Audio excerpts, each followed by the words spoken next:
One more time for the people in the back, the tank is over. Whether you like it or not, the Vancouver Canucks are in a position to win. I'm not saying that they will win. I'm not saying that they have the potential to win the cup. But what I am saying is that they are in a state where their odds of winning and their overall ability to succeed has gone up. So much to the point that Team Tank shouldn't, and it probably doesn't, exist anymore. The Hockey Guy already made a video about this. I believe it was titled, Why I'm Not on Team Tank for the Canucks Anymore, and I could not agree more with the overall message that he's giving. Because the Vancouver Canucks, they've been in a position where being out of the playoffs and getting these nice high draft picks has been nice, but overall, they haven't been in the playoffs in 5 years. And going into a fifth year without the playoffs is going to be bad for a general manager, no matter how good he builds up the future. It's what we've been talking about on this channel a little bit. Jim Benning is in a potential situation where if he doesn't make the playoffs, he could get fired. Which some people would probably say is a good thing, some people would say it's a bad thing, whatever you want to say, but the point is the GM is on a position here where he's going all in. And he did that by making the moves that he did, signing the players that he did, and trading the first round pick like he did. And once that first round pick has been traded, which it has been, it has not been, it's conditional so we don't really know, this signals the start of a new beginning. Because the Vancouver Canucks today are much, much better than the Vancouver Canucks a year ago. And it's really funny because the Vancouver Canucks 1 year ago, honestly, I think that they were better than what everybody thought they would be. I made a video about this earlier, how the 2018-19 Canucks were better than we thought.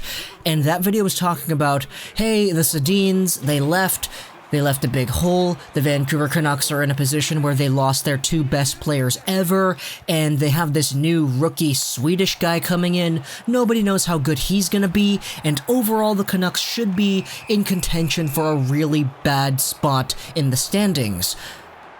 But they went out there and finished 9th last in the league, which was much better than we thought. So, even just going back to last year, the Vancouver Canucks were better than we thought they would be.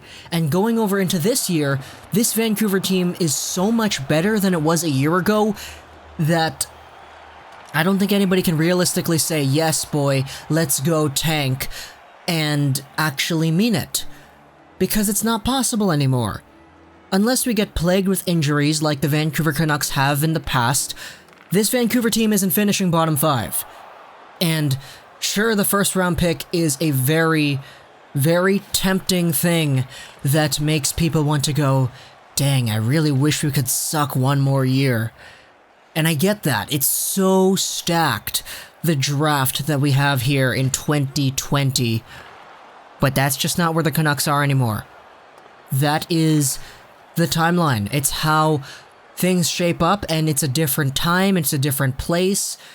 It's not the right time for us to do this anymore. I want the Canucks to win games. And I don't want to be that guy that sits here and say, hey, I'd rather the Canucks finish last in the league than make the playoffs and get swept by Calgary. I don't want to be that guy, but it totally makes sense why that argument does exist.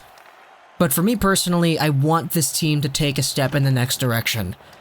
Sure, one more year of tanking would be great, but that's just not possible. It's not possible for this Canucks team to finish in the bottom 5 of the standings and potentially have a chance at winning the lottery. If the Vancouver Canucks finish 15th last in the league and they barely miss on the playoffs and they win a lottery then that is the best case scenario if we're talking about getting the Vancouver Canucks another high draft pick. But the fact of the matter is the Vancouver Canucks now are closer than they ever been in the past 5 years. And 5 years ago, we had the Sedins, Verbata, Bo Horvat was a rookie, we had Eddie Lack and Miller in net. This team now, honestly, I think they might be able to make some damage.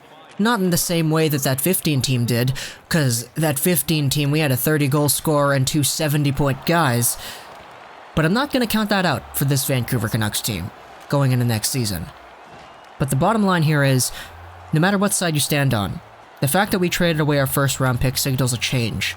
The fact that we made these moves and our team is significantly better than it was at this time a year ago, it signals a shift in perspective amongst the overall idea of the team. That we need to start winning games. And it seems to me that at this point, the Vancouver Canucks are prioritizing making the playoffs, getting that experience, and overall doing some damage, rather than putting themselves in a position to get a high draft pick. And I'm not saying that the Canucks were purposefully doing poorly in the past so they could get Elias Pettersson and stuff in the draft. I'm not saying that. I'm just saying that the Canucks in the past didn't make the necessary moves to build themselves into a contender that goes out of that position. The Canucks tried making moves, they tried signing players, trading guys, but they didn't make moves that propelled them past 5th overall. And recently, the draft picks have come together, and Jim Benning has laid all his cards out on the table and said, yes, this is where we're going to do this. We are shifting into the next year now. Sure, it's done during the best draft the NHL will see in a very long time. But, oh well.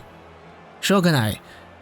Hope you enjoyed this quick little video. Social 9, and bye.